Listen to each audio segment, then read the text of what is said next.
আসসালামু আলাইকুম। আশা করি সবাই ভালো আছেন। আল্লাহর রহমতে আমিও ভালো আছি। এই আমার খামারের হাঁসগুলা একটু আগে ছাড়লাম।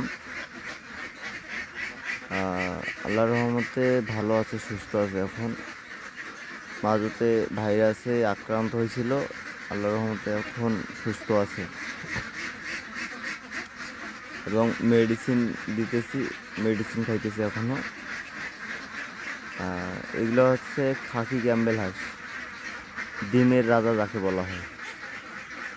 আর আমি ডিমের জন্যই করছি অবশ্য।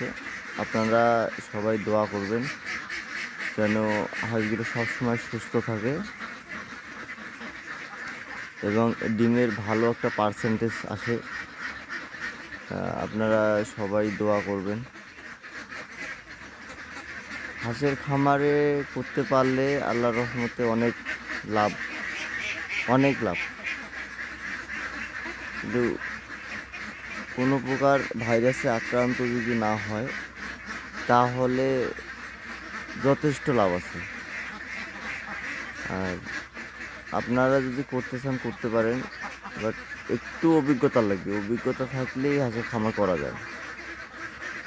আর আপনাদের যদি অভিজ্ঞতা না থাকে, বড় যে খামারগুলো আছে, খামারের মালিকের সাথে আপনারা পরামর্শ করতে পারেন। পরামর্শ করে হাঁসের খামার করতে পারেন, কারণ হাঁসের খামারে লাভ আছে, যথেষ্ট লাভ আছে। বিশেষ করে খাদ্য এবং পানিটা সবসময় পরিষ্কার রাখতে হয়।